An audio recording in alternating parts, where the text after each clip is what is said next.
myself to you. My name is Farhatus Salamah and you can call me Farha.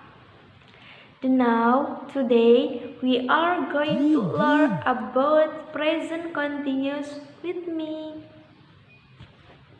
What is present continuous? Apa sih present continuous itu? Jadi, sekarang Farha akan nemenin kalian semua untuk belajar bersama tentang present continuous. Kita mulai ya belajarnya. Present continuous, the function in progress at the moment of speaking. In progress berarti sedang berlangsung, at the moment pada saat, of speaking berbicara. In Indonesia, you can say present continuous adalah suatu kejadian yang sedang berlangsung. Jadi present continuous ini adalah yang menyatakan atau menceritakan suatu kejadian yang sedang berlangsung atau sesuatu yang sedang kita kerjakan. Seperti saya sedang berbicara, atau saya sedang makan, atau ibu saya sedang memasak di dapur. Seperti itu, guys. Jadi gimana? Sejauh ini sudah bisa dipahami bukan apa itu present continuous? Sekarang kita masuk ke rumusnya ya. Rumus present continuous tense. Rumusnya adalah subject plus to be plus verb ing plus object dan time signal. Subject plus to be. To be ini adalah am, are, is. Dan to be ini diletakkan atau digunakan ini gimana subjeknya?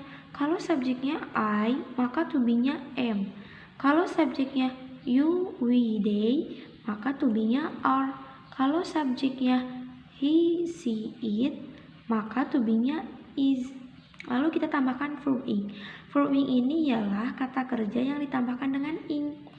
Seperti contohnya sleep, kita tambahkan ing menjadi sleeping. Ataupun ada write, kita tambahkan menjadi writing.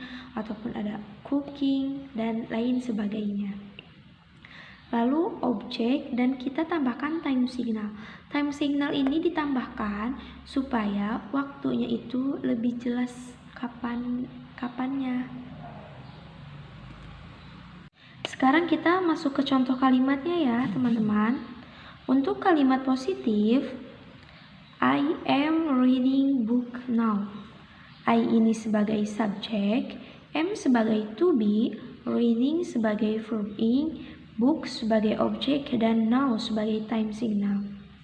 Untuk kalimat negatif, I am not reading book now. Kita tambahkan not setelah to be ini untuk kalimat negatifnya. Kita rinci juga ya. I sebagai subjek, am sebagai to be, lalu ada not setelah to be, lalu ada reading sebagai verb ing, book sebagai objek, dan now sebagai time signal. Lalu untuk kalimat interrogatifnya, kita pindahkan to be ini ke depan. Kalimatnya menjadi am I reading book now? Kita rinci juga. Am sebagai to be, I sebagai subjek, reading sebagai verb ing, book sebagai objek, lalu now sebagai time signal. Gimana nih? Sejauh ini bisa dimengerti bukan? Ingat ya, untuk kalimat negatif kita tambahkan not setelah to be. Dan untuk kalimat interrogatifnya kita pindahkan to be-nya ke depan. Jadi gimana? Rumusnya udah bisa diingat kan? Yuk kita coba sekali lagi untuk contoh kalimatnya.